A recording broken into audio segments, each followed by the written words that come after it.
even if you don't necessarily want a bigger plant, it's still a good idea to repot it, just to refresh the soil.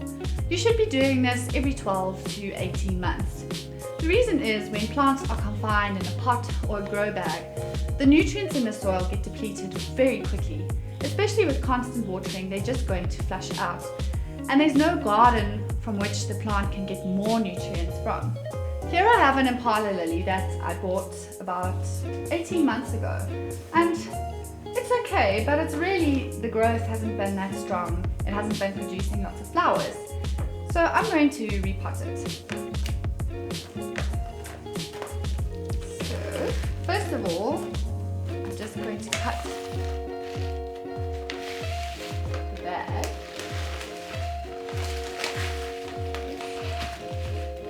If your plants are in a plastic nursery pot like this, the best thing to do to get them out is to just squeeze the pot like this, and then the plant will fall out on its own. Don't pull it by the stem, as it can be quite stressful for it. So here we have the plant root ball intact, and we just want to loosen it a little bit, not too much, as we don't want to stress out the roots completely, but it's really just to shake off some of this old, very stale soil. You can actually see it's quite stale because of the color. It's not a rich dark color, which it should be if it's full of nutrients.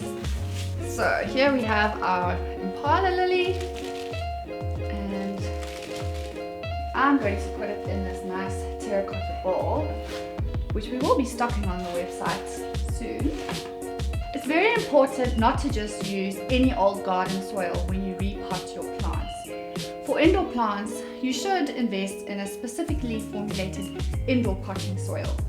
And for plants like the impala lily, which is a succulent, you want to use a very well-draining succulent mix.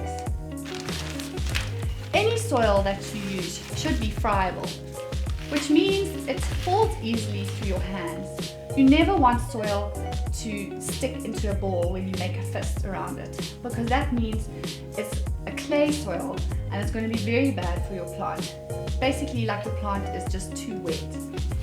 So even though we're potting into a pot that has a drainage hole, it's still good to put a layer of gravel or humus in at the bottom, just to help drainage even more.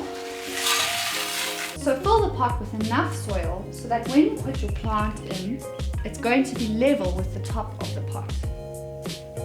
You never want your plant to be sitting too low and covered with soil, because then the stem also won't be able to breathe and can start rotting. Then we just fill around the pot with the rest of the soil.